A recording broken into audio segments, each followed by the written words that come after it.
Hey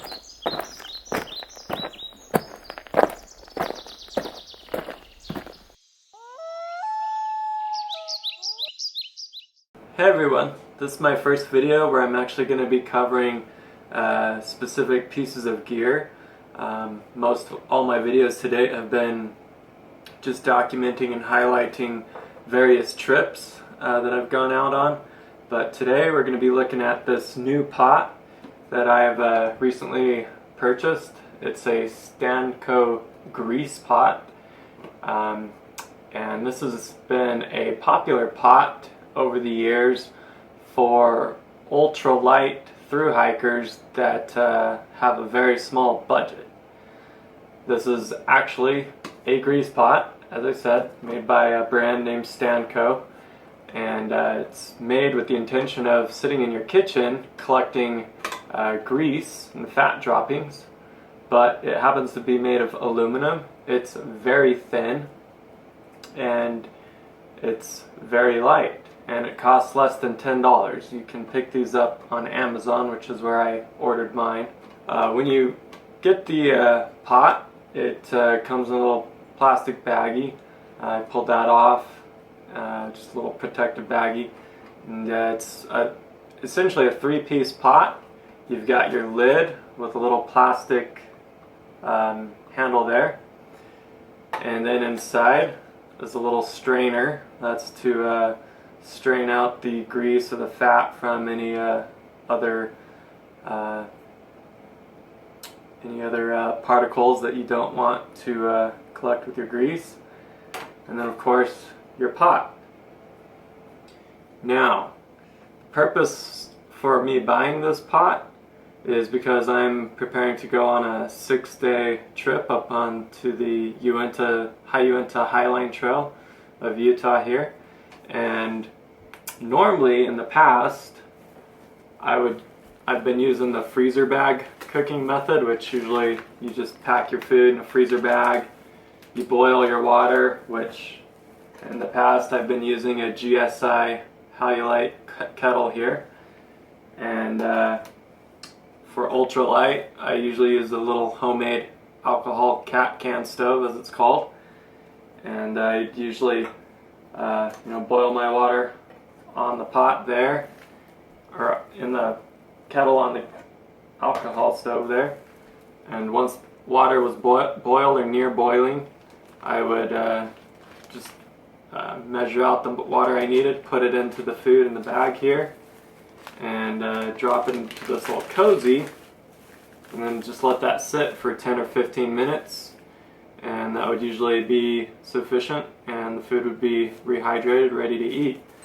And the benefit to that was it conserved water, and I of course didn't have to do dishes either, because you just ate right out of the bag, and it was awesome. Don't have to do dishes.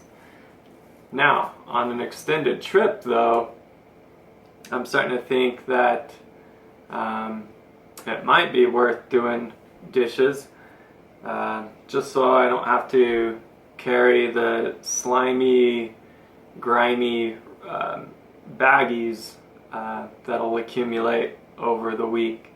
It's fine for a weekend, but for a week-long trip, I don't know that I want to carry these slimy, grimy bags that are more odorous at that point too, and will really create some smells, even though I'll be carrying an odor-proof bag. Alright, so the pot, everyone wants to know probably is the weight, so let's check that out here.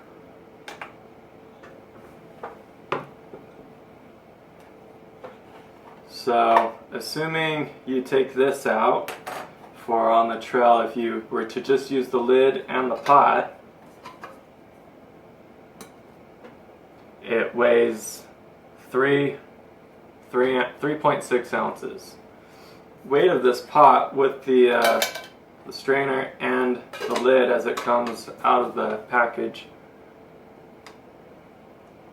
weighs exactly 4.4 ounces. Then the capacity for this is 32 ounces.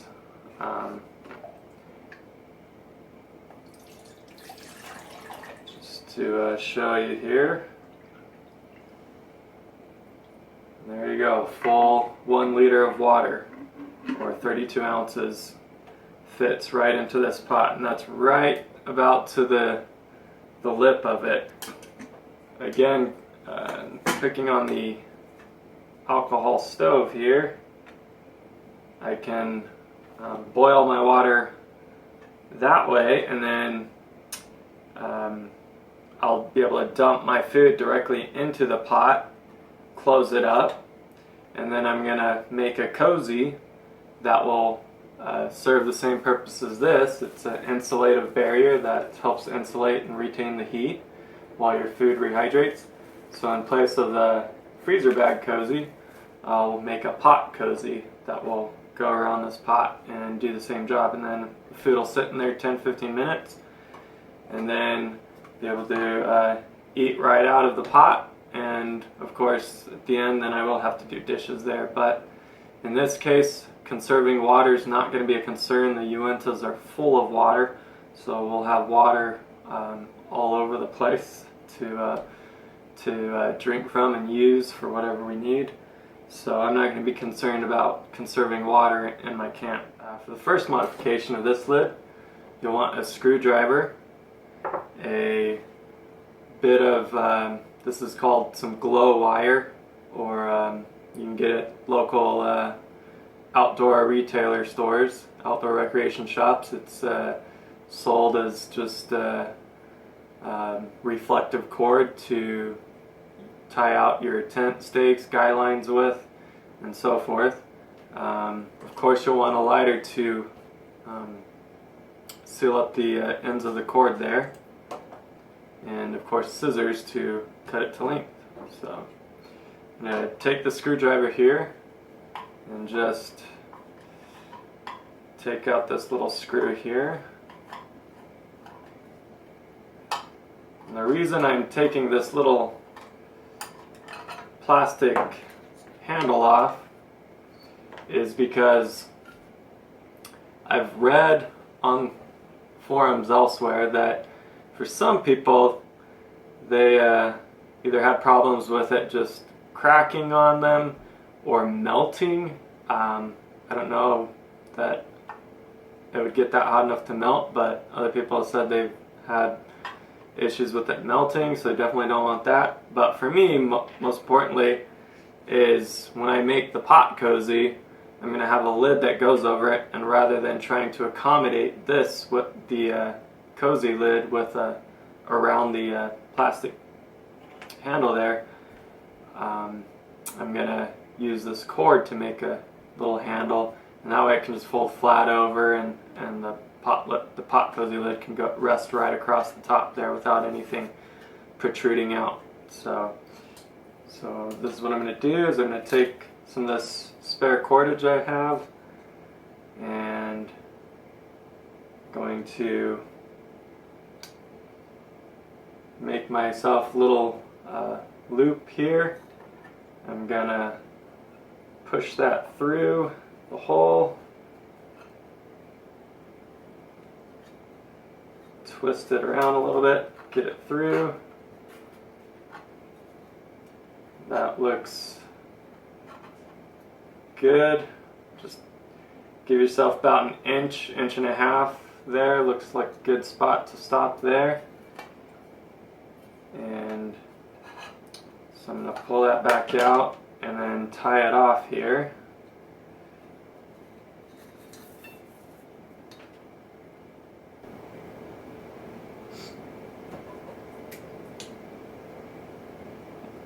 Cut this out.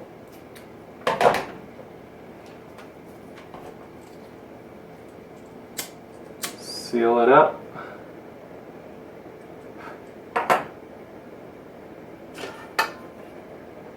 And then put it back in. Alright, so now I've got a nice little handle that works just as well. Put it on, and then folds down flat. Easy storage. So taking the plastic handle off and replacing it with this took about 0.1 ounces off. Looks like it's about 3.5 ounces here. Okay, so the next step of this little overview, I'm going to do a quick little burn test with the alcohol can stove and see how long it takes to bring 2 cups of water to boil here in this controlled setting.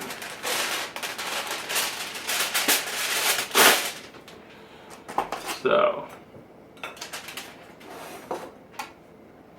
let's get this plastic cutting board out of the way.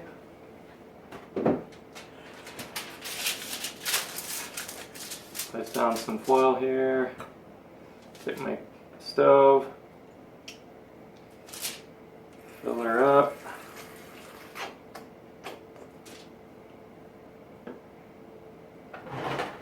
Take 2 cups of water.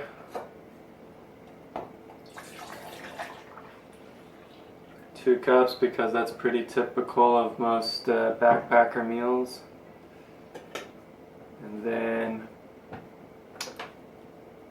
going to take a little Q-tip here and my lighter.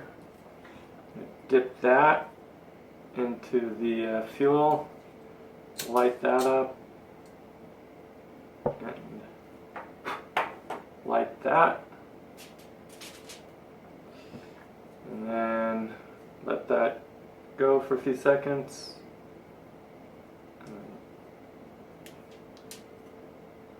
Start my timer.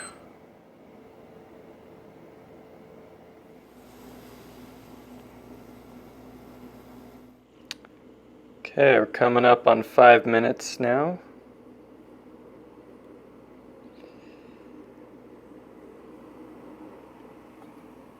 You can hear it starting to make a sound.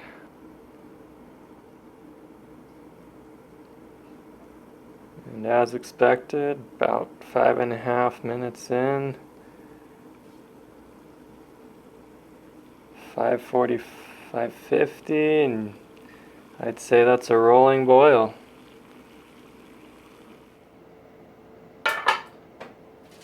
Okay, so the next step after the water has boiled is you gotta decide on a pot holder. So in the field, you know, most backpackers are gonna have bandana of some sort with them. You can obviously use that. That's a little bit tricky, I'd say, to keep from burning yourself. It's also going to be hard not to soak up hot water there. You could wrap it around the edges here. Again, kind of tricky there, but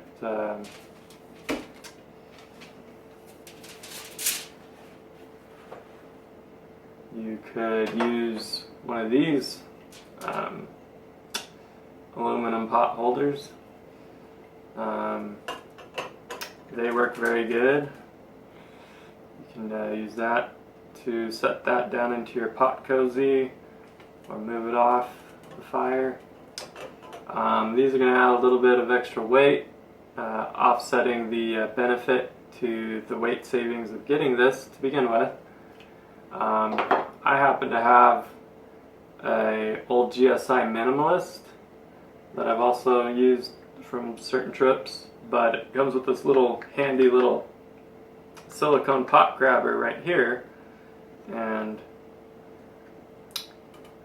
that works really well for moving that. So I think for me, I'm going to use what I've already got, but for others of you, you might have one of these laying around somewhere, and by all means, you know, that works very good. So, in an upcoming video, I'm going to show how I make a pot cozy for this using some Reflectix material. So there you have it, guys. A super ultralight pot capable of holding up to 1 liter of water for 3.5 ounces and under $10.